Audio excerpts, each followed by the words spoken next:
तो प्रधानमंत्री नरेंद्र मोदी ने जम्मू कश्मीर में चुनावी कैंपेन का आगाज कर दिया है। हालांकि बीजेपी को अब प्रधानमंत्री नरेंद्र मोदी के इस दौरे से कितना फायदा होगा ये वक्त बताएगा, लेकिन इसी बीच आपको ये बता दें कि उधमपुर से सांसद और पीएमओ में राज्य मंत्री जितेंद्र सिंह ने बयान दिया है। दरअसल रिपब्लिक भारत से उन्होंने खास बातचीत की, जिसमें उन्होंने ये कहा है कि प्रधानमंत्री नरेंद्र मोदी के जम्मू कश्मीर में आने से युवाओं में एक नई ऊर्जा जागी है। उन्होंने कहा कि एक नई आकांक्षा युवाओं के अंदर भरने का काम प्रधानमंत्री नरेंद्र मोदी ने युवाओं में किया है। क्या कुछ कहा है उन्होंने, आपको सुनवाते हैं। हमारे साथ बात करने के लिए केंद्रीय मंत्री डॉक्टर जितेंद्र सिंह आइए उन्हीं से बात करते हैं, जानते हैं क्या कुछ होंगे।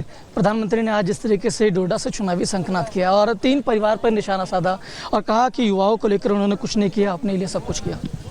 नीचे मुझे लगता है कि जिस प्रकार से प्रधानमंत्री ने यहाँ पर युवाओं में एक आकांक्षा जगाई है,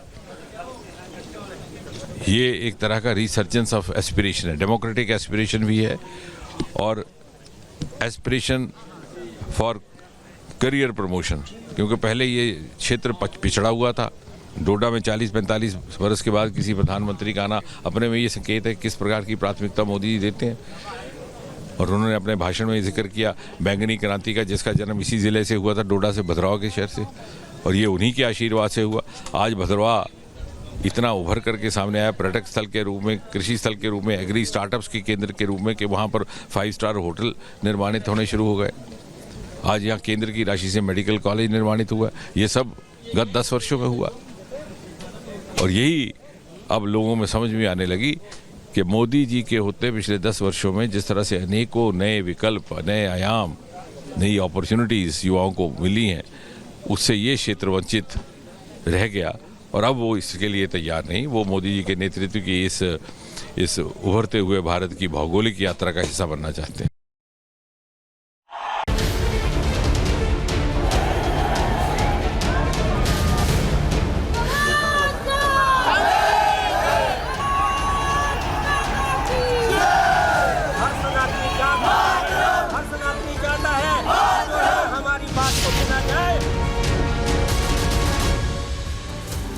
और अब बात करेंगे शिमला के संजौली की। आपको बता दें, जहां अवैध मस्जिद के खिलाफ में लगातार आक्रोश लोगों का बढ़ता दिखाई दे रहा है। 11 सितंबर को आपने देखा कि कैसे लोगों पर लाठीचार्ज किया गया पुलिस की तरफ से, हिमाचल पुलिस की तरफ से, और अब लोगों ने उसी का विरोध किया है। एक बार फिर से लोग सड़कों पर उतरते हुए नजर आए हैं। आपको दिखाते हैं इस रिपोर्ट में।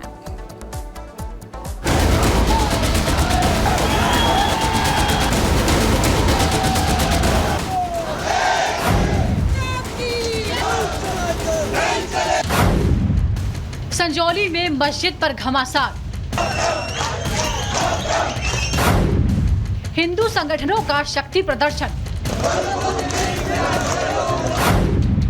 लाठीचार्ज के विरोध में हिमाचल बंद। हिमाचल में हिंदू उग्र क्यों हुए? हिमाचल के संजौली में मस्जिद विवाद को लेकर तनाव बरकरार है। संजौली में हुए लाठीचार्ज के विरोध में आज फिर हिमाचल बंद है। पिछले 11 दिनों से मस्जिद को अवैध बताकर प्रदर्शन किया जा रहा है। दरअसल 11 सितंबर को मस्जिद के अवैध निर्माण को लेकर प्रदर्शन के दौरान पुलिस ने लाठीचार्ज किया था, जिसका विरोध किया जा रहा है। कुल्लू, मंडी समेत कई जिलों में बाजार बंद रखे गए हैं। विश्व हिंदू परिषद और हिंदू जागरण मंच समेत कई हिंदू संगठनों ने संजौली में हुए प्रदर्शन के दौरान लाठीचार्ज के विरोध में हिमाचल बंद का आह्वान किया है। मंडी, चंबा, कुल्लू, संधोल समेत कई जिलों में आज हिंदू संगठनों के आह्वान पर बाजार बंद है। वहीं संजौली और मंडी के बाद अब शिमला के सुन्नी में भी हिंदू संगठनों द्वारा अवैध निर्माण को लेकर प्रदर्शन किया जा रहा है। संजौली में मस्जिद में अवैध निर्माण के विरोध में प्रदर्शन के वक्त लोगों पर पुलिस की ओर से किए गए लाठीचार्ज के विरोध में सुन्नी में आज जमकर प्रदर्शन हुआ। इसमें बड़ी संख्या में महिलाओं ने हिस्सा लिया। प्रदर्शनकारी हिंदू एकता जिंदाबाद के नारे लगा रहे थे। हम सनातनी है और हम नहीं चाहते कि अगर ये मस्जिदों का निर्माण किया जा रहा है तो वैध है या अवैध है, इसकी पूरी जांच चाहते हैं। बाहर के लोगों की आवाजाही है और ये बंद हो, और यहाँ पर बाहर के लोगों का कोई आना जाना नहीं होना चाहिए और उसकी पुलिस वेरिफिकेशन हो। सुन्नी में विरोध प्रदर्शन के दौरान हनुमान चालीसा का पाठ किया गया और जमकर नारे लगाए गए। शिमला के सुन्नी में भी प्रोटेस्ट इस वक्त किया जा रहा है। कुछ तस्वीरें आपको दिखाएंगे। रिपब्लिक भारत की टीम इस वक्त शिमला से 50 किलोमीटर दूर सुन्नी में है, जहां पर लोगों ने जमकर नारेबाजी की, हनुमान चालीसा चालीसा भी पढ़ी और लोगों का ये दावा है कि सुन्नी में भी अवैध मस्जिद यहाँ पर बनाई गई। कुछ तस्वीरें आपको दिखा रहे हैं, महिलाएं भी है। हाथों में तख्तियां और लाठियां लिए प्रदर्शन कर रही महिलाओं का कहना है कि अवैध मस्जिद पर प्रशासन को कार्रवाई करनी चाहिए। प्रशासन अगर वक्त रहते कार्रवाई करता तो आज ये नौबत न आती। मस्जिद संजौली में अवैध बनी हुई है, उसके खिलाफ पूरे देश में प्रोटेस्ट निकाला जा रहा है ताकि जो अवैध मस्जिदें हैं उनके खिलाफ सरकार कार्रवाई करे। बाहर के लोगों का कोई आना जाना नहीं होना चाहिए और उसकी पुलिस वेरिफिकेशन हो। और यहाँ पर जैसे यहाँ पर कम आबादी होने के बावजूद बाहर के लोग ज्यादा आ रहे हैं, इसका जो है वेरिफिकेशन किया जाए जितने भी लोग हैं यहाँ पे आने वाले। हिमाचल में बंद के दौरान जमकर प्रदर्शन हो रहा है। शिमला के सुन्नी, बिलासपुर, हमीरपुर और सिरमौर जिले की पांवटा साहिब में हिंदू संगठनों ने आक्रोश रैली निकाली। Bureau report, Republic Bharat.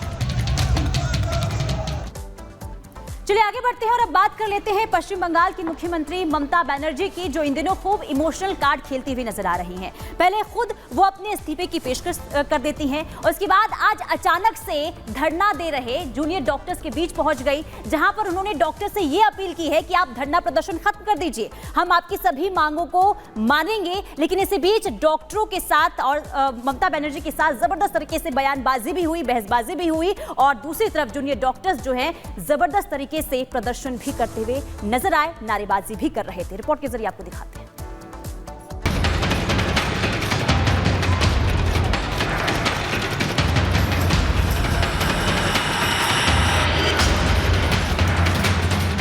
डॉक्टरों के आंदोलन पर ममता का नया दाव।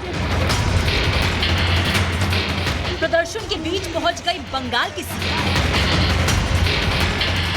हड़ताल खत्म करने के लिए फेंका इमोशनल पासा।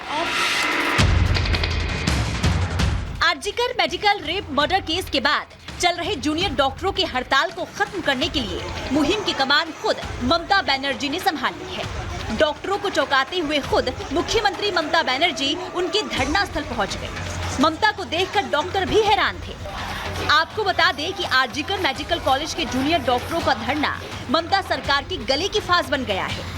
अभया रेप मर्डर केस में इंसाफ की मांग को लेकर शुरू हुए धरना प्रदर्शन को करीब 1 महीने गुजर चुके हैं।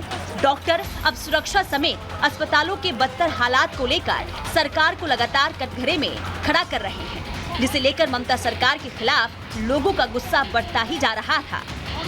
इसी गुस्से को कम करने के लिए ममता ने इमोशनल दांव खेल दिया है। डॉक्टरों के धरना स्थल पर पहुंची ममता ने डॉक्टरों से हड़ताल खत्म कर काम पर वापस लौटने की अपील की। मैं आपका दर्द समझती हूँ, इसलिए मैं आपके साथ हूँ। मुझे अपने पद की चिंता नहीं है। छात्र जीवन में मैंने भी बहुत आंदोलन किया है। मुझे आपकी सुरक्षा की चिंता है। मैं आपके आंदोलन को सलाम करती हूँ, क्योंकि मैं भी छात्र आंदोलन की ही उपज हूँ। आप लोगों के सड़क पर होने की वजह से मैं रातों को सो नहीं सकी। पहरेदार के तौर पर मुझे जागना पड़ा है। अगर आप लोग काम पर लौट आए तो मैं वादा करती हूँ कि सभी मांगों पर सहानुभूति पूर्वक विचार करूंगी। मैं दोषियों को फांसी की सजा देने की मांग करती हूँ। हालांकि ममता की अपील के दौरान भी डॉक्टरों का गुस्सा कम नहीं हुआ। एक तरफ ममता बोल रही थी तो वहीं कुछ डॉक्टर भी वी वांट जस्टिस के नारे भी लगा रहे थे। दरअसल गुरुवार को भी सरकार और जूनियर डॉक्टरों के बीच वार्ता होने वाली थी, लेकिन डॉक्टरों का आरोप है कि सरकारी अफसरों के अड़ियल रवैये की वजह से वार्ता शुरू ही नहीं हो सकी। दावा किया जा रहा है कि इस मीटिंग में ममता भी शामिल होने वाली थी, लेकिन डॉक्टर ही बातचीत के लिए नहीं पहुंचे। इससे पहले हड़ताल खत्म कराने के लिए टीएमसी सरकार सुप्रीम कोर्ट तक पहुंची थी, लेकिन कोर्ट के आदेश और ममता सरकार की धमकियों के आगे भी जूनियर डॉक्टरों ने झुकने से इनकार कर दिया था। इसलिए अब खुद ममता बनर्जी डॉक्टरों को समझाने के लिए अपना आखिरी दांव खेला है। Bureau report, Republic Bharat.